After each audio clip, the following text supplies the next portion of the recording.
A gente fala agora com Tatiana Ribeiro de Souza, professora de Direitos Humanos, professora da Universidade Federal de Ouro Preto e pesquisadora do Grupo de Estudos e Pesquisas Socioambientais. Boa noite, professora Tatiana Ribeiro, seja muito bem-vinda. Boa noite, muito obrigada pelo convite.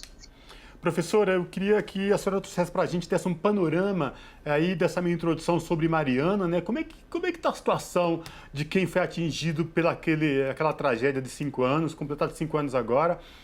Parece que a mídia por completo, a mídia tradicional esqueceu o que aconteceu lá em Mariana, com esses moradores atingidos. Eu queria que a senhora trouxesse para a gente um panorama dessa situação atual dos moradores lá de Mariana, antes da gente entrar no caso de Brumadinho. Bom, é muito importante trazer esse tema e não foi só a mídia quem esqueceu, né? Parece que a justiça também se esqueceu um pouco das pessoas atingidas. A situação é como você já falou, as pessoas estão aguardando decisões importantes do Poder Judiciário e também que as empresas autorizem a contratação das assessorias técnicas que foram escolhidas por essas pessoas, para que elas tenham profissionais que possam ajudá-las a tomar as decisões relativas à reparação que elas têm direito. Essas assessorias técnicas foram autorizadas pela Justiça, a escolha delas, é um requisito essencial para que haja reparação integral dos danos. No entanto, as empresas até agora não contrataram essas assessorias para que os técnicos possam trabalhar para as pessoas atingidas. Então, no caso do Rio Doce, a situação é muito precária, porque enquanto isso as empresas têm tentado fazer acordos individuais ou acordos intermediados por alguns advogados e advogadas que são prejudiciais às pessoas atingidas, que não alcançam tudo que elas têm direito à reparação. Tatiana, sobre reparação, no dia 4, o Tribunal de Justiça de Minas Gerais houve a assinatura do tal do acordo global entre a Vale, agora já falando de Brumadinho, até porque uma coisa tem muito a ver com a outra, sabemos muito bem, e o Estado de Minas Gerais, que rebaixou valores de verba indenizatória, claro, trazendo muito descontentamento para as famílias dos atingidos, para os atingidos, né, para quem ficou. Lembrando que Brumadinho vitimou 270 pessoas, quase 300 pessoas, então a gente tem 2 catástrofes ambientais, mais de um dimensionamento de perdas de vida um pouco diferente, né? Mariana morreu menos gente, embora o impacto ambiental seja imensurável. Bom, queria saber desse episódio de agora, desse rebaixamento, como que você está avaliando a própria declaração do governador Romeu Zema dizendo que nunca um acordo foi tão bem alinhado, enfim, como que você está avaliando isso? Bom, são situações realmente muito diferentes. Embora a origem delas seja comum, que é o rompimento de uma barragem de rejeitos de uma mineradora, inclusive a mesma mineradora envolvida, que é a Vale, mas a solução construída para o caso do Rio Doce envolve a criação de uma fundação de direito privado que ficou responsável pela execução de 42 programas de reparação, envolvendo uma reparação socioambiental e socioeconômica. E o que a gente tem assistido nesses 5 anos é uma absoluta incapacidade dessa fundação de responder à demanda das pessoas atingidas. E o que a gente observa é que essa fundação tem servido muito mais a atender a necessidade das empresas causadoras dos danos de limpar o seu nome no mercado, sobretudo para que não haja uma desvalorização ainda maior do minério e das suas ações, e também para permitir, para viabilizar o retorno das operações, o que já aconteceu em relação a Samarco, que era então a dona da barragem, né? Embora ela fosse de propriedade da Vale da BHP Billiton. No caso de Brumadinho, a solução construída foi um pouco diferente. Pela experiência no caso do Rio Doce, desde o início, o Ministério Público do Estado de Minas Gerais tomou todas as providências para que não fosse criada uma fundação nos mesmos moldes do caso do Rio Doce. Então, começou a ser construída uma outra forma de negociação. Essa forma de negociação inicialmente envolvia as pessoas atingidas, o que é o ponto mais importante, né? Que as pessoas atingidas façam parte do processo de construção da solução para a reparação que elas têm direito. No princípio, as pessoas começaram a participar efetivamente, mas chegou um ponto nessa negociação que aí envolve interesses do próprio Estado de Minas Gerais na arrecadação e foi construído um acordo que envolve uma compensação que não beneficia as pessoas atingidas, o que me parece muito injusto, né? Além de haver uma redução do valor que foi estimado pelas pessoas atingidas e as suas assessorias técnicas, que orientasse esse acordo, né? Aí também o desconto daquilo que já foi gasto pelas mineradoras, então isso resulta num valor abaixo daquilo que se esperava em termos de compensação, além do acordo de construção de um rodoanel que não traz benefícios diretos para as pessoas atingidas, mas provavelmente traz mais benefício para a própria mineradora que vai utilizar desse rodoanel e também para o Estado que vai resolver um problema antigo, né, com o transporte ali na região. Agora, professora, esses dois crimes, essas duas tragédias aí, depois da primeira, a segunda já era meio que anunciada. E aí a tragédia geral, ambiental, socioeconômica, envolvendo trabalhadores, gente que dependia da pesca, que dependia do seu próprio sustento ali no entorno da região, totalmente esquecidos e não tem no horizonte aí algo que traga para esse pessoal uma reparação de imediata. Professora, temos de um lado o governo de Minas, Ministério Público e a empresa. Trabalhadores têm uma principal reclamação: nós não fomos ouvidos nesses acordos. E aí, professora, como fica tudo isso?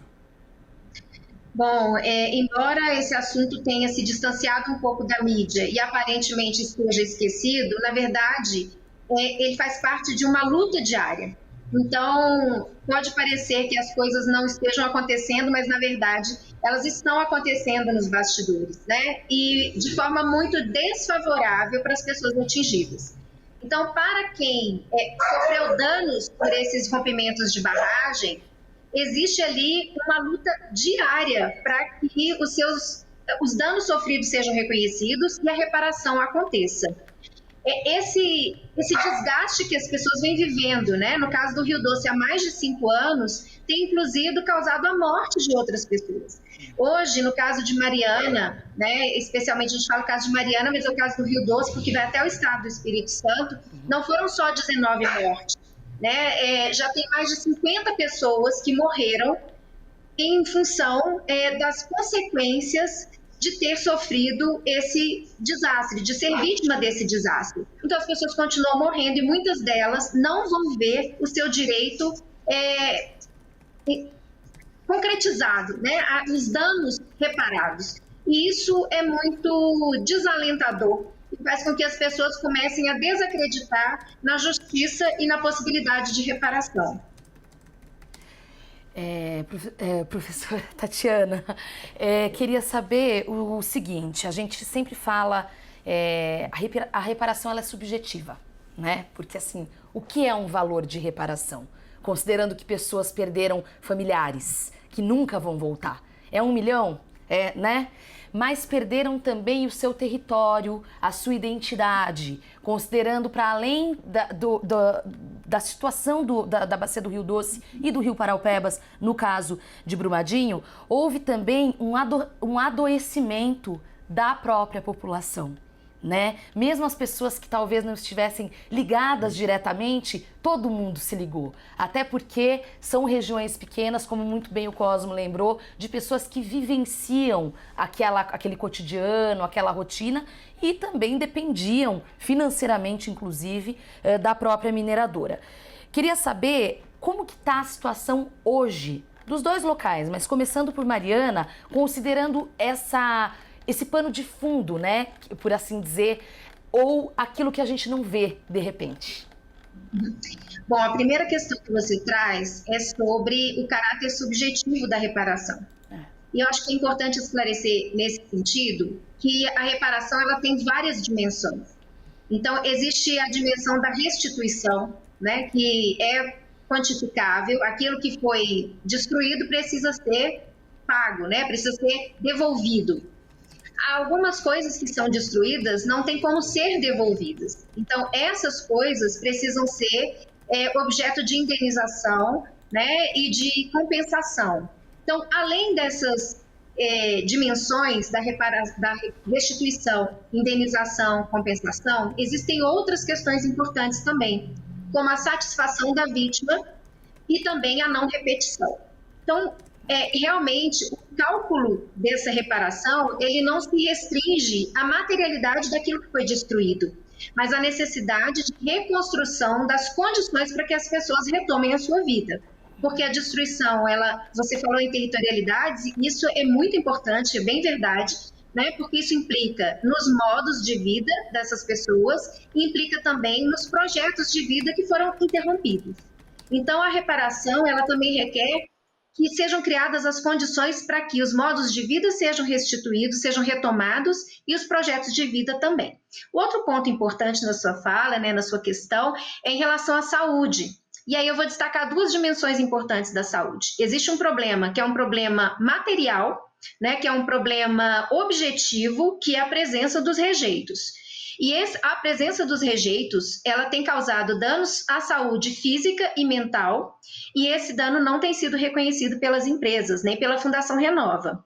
Isso é muito grave, né? Eu costumo chamar o caso do Rio Doce como a Chernobyl brasileira, porque a gente não sabe daqui a alguns anos quais serão as repercussões na saúde das pessoas, né? Alguns pescadores ao longo do Rio Doce continuam pescando, embora esteja proibido, e esse peixe é comercializado. Então, vocês nem sabem quem é que está consumindo o peixe contaminado. Então, não é um problema só das pessoas ao longo do Rio Doce. Existe aí um problema que é muito mais amplo, né? Um problema de saúde pública. E existe, além desse problema que é objetivo, que é causado pela presença dos rejeitos, seja no ar, na água, né, ou no solo, existe também o adoecimento mental e o sofrimento que vem causando as pessoas, tanto vítimas de rompimento de barragem, como as pessoas que convivem com o risco de rompimento de barragem, como é o caso de Barão de Cocais, Itatiaia-Sul, Antônio Pereira, no município de Ouro Preto. Então, hoje, existe milhares de pessoas que estão convivendo com o que eles chamam de lama invisível. E as empresas, ao invés de tomar as providências para que as pessoas não sofram esses danos, né, elas têm causado o que a gente chama de terrorismo corporativo, terrorismo de barragens, né, que é o que vem acontecendo, principalmente no estado de Minas Gerais. Professora, a senhora tocou num ponto crucial, né, sobre a saúde ao longo dos próximos anos, das próximas décadas, de quem vivia e trabalhava ali no entorno. E também o risco de mais barragens, né, serem aí destruídas, né? Professora, como é que está essa fiscalização, né? Ministério do Meio Ambiente, Justiça Estadual de Minas. Eu queria que você trouxesse para os nossos telespectadores aqui da TVT e também ouvintes da Brasil Atual, da rádio, como é que está toda essa questão. Porque a senhora trouxe esse exemplo aí de Chernobyl, da Chernobyl brasileira. Se a gente parar para analisar, esses dejetos químicos e componentes ali nas barragens, que deixou um rastro de destruição em toda a cadeia, né, professora? E aí, como é que vai recuperar tudo isso? E aí, volto na minha pergunta. E a fiscalização? Ministério do Meio Ambiente, Justiça Estadual de Minas, como é que está essa questão? Bom, existe um negacionismo criminoso em relação à situação de saúde pública ao longo da bacia do Rio Doce. Aliás, negacionismo está virando um problema recorrente no Brasil.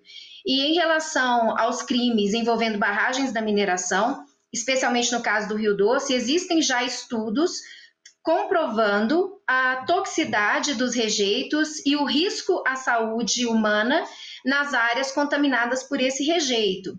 Entretanto, as empresas têm disputado judicialmente com outros laudos, né, questionando as metodologias utilizadas para a produção desses estudos e, ao invés de tomar as providências preventivas enquanto se confirma problemas metodológicos ou a divergência entre laudos, né, que é o que deveria ser feito, até que se chegue à conclusão sem dúvida de que não há risco, deve prevalecer a possibilidade do risco que já foi constatada. Então, diante dessa constatação da possibilidade de contaminação das pessoas, as providências já foram apontadas por um estudo realizado pela Ambios, né, um estudo inspirado numa metodologia adotada pelo Ministério da Saúde, mas que virou um objeto de disputa judicial pelas empresas e pela Fundação Renova, que não querem reconhecer os resultados constatados por esse estudo e nem tomar as medidas indicadas por esse mesmo estudo.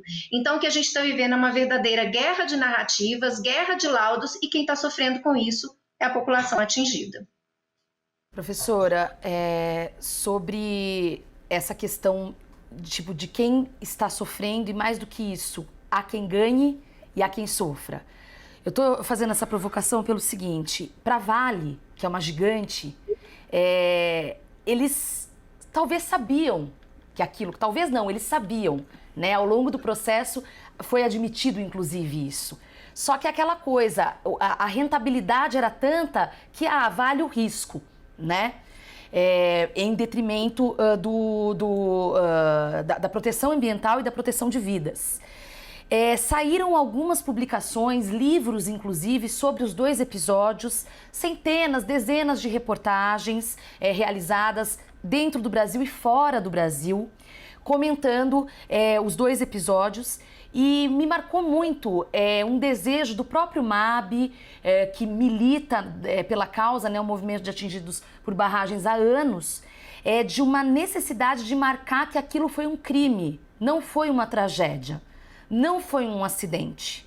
E aí eu queria saber se você concorda com esse conceito, professora, e por que é importante a gente mensurar também isso. Quer dizer, eles não foram, a Vale não foi pega de surpresa, a Samarco como operadora da Vale também. Bom, eu acho que tem uma questão, eu concordo, já sai, né, parto desse posicionamento, e tem uma questão de fundo que também não pode ser esquecida, né? O fato da Vale ter sido privatizada. E isso também explica muito o procedimento recente da Vale, né? Não que ela não tivesse problemas antes, mas que se agravaram com a privatização da Vale, né? Que tirou o Rio Doce do nome e depois tirou o Rio Doce do mapa, praticamente. Isso significa, né, que ao se tornar uma empresa privada, ela tem como principal finalidade o lucro, né? E esse lucro, ele vai sempre prevalecer sobre outros interesses, que essa é a lógica corporativa, e isso faz com que o cálculo de risco de rompimento de barragem seja o fator determinante para as decisões corporativas. Então, a decisão, por exemplo, de construção da barragem acima de uma comunidade é uma decisão política da empresa que assume o risco de que essa comunidade venha sofrer esse tipo de dano. Então, a empresa tem um cálculo, ela sabe, inclusive, calcular a visão negativa que se passa a ter, né, da própria empresa, mas com a capacidade que eles têm de avaliar as repercussões dessa visão negativa sobre a empresa e outras medidas que ela é capaz de tomar para reverter esse problema, ela então chega à conclusão de que vale a pena cometer o crime. E é isso que tem acontecido, né? O crime tem sido... tem valido a pena aqui para as mineradoras no Brasil. E isso precisa ser revertido. Isso precisa ser revertido tanto com alterações legislativas que sejam eficazes, né, como com decisões judiciais que tornem desvantajoso para as empresas cometer esses crimes. Enquanto o Poder Judiciário não tomar decisões que realmente façam não valer a pena cometer os crimes, as mineradoras vão continuar cometendo, né? Então, de fato, é um crime, não é um único crime. Na verdade, cada rompimento de barragem é o cometimento de vários crimes. A gente pode dizer sim que é crime, porque para ser considerado um crime, basta que seja previsto em uma lei aquela conduta como crime. E eles cometeram vários crimes, né? Crimes contra a vida, contra a natureza, contra patrimônio, crimes de várias ordens, né? E a gente tem construído no grupo de pesquisa que eu participo e coordeno junto com a professora Karine também da UFOP, o conceito de crime, desastralização, né? Que é a noção de que esse desastre ele não é pontual, ele não se resume no rompimento da barragem, mas é um desastre que é construído historicamente com a decisão da localização da barragem, com as decisões políticas de contratação e de modalidade de acomodação dos rejeitos, né, que são produzidos aí pela atividade minerária, e também com as decisões que vão ocorrendo ao longo do processo de produção e de decisões que a mineradora vai tomando ao longo do tempo, né? E depois de ocorrido o desastre, ela continua cometendo novos crimes. Então, existe aí um crime que é continuado, né, e que ele precisa ser interrompido. Mas, para isso, é preciso ter coragem, né, de decidir de forma desfavorável a essas empresas. E é isso que a gente está aguardando do Poder Judiciário. É resistir. Tatiana Ribeiro de Souza, defensora de direitos humanos, professora da UFOP, a Universidade Federal de Ouro Preto, e pesquisadora do Grupo de Estudos e Pesquisas Socioambientais. Tatiana, é um prazer enorme falar com você e até uma próxima oportunidade. Obrigada pela oportunidade. Até a próxima. Até.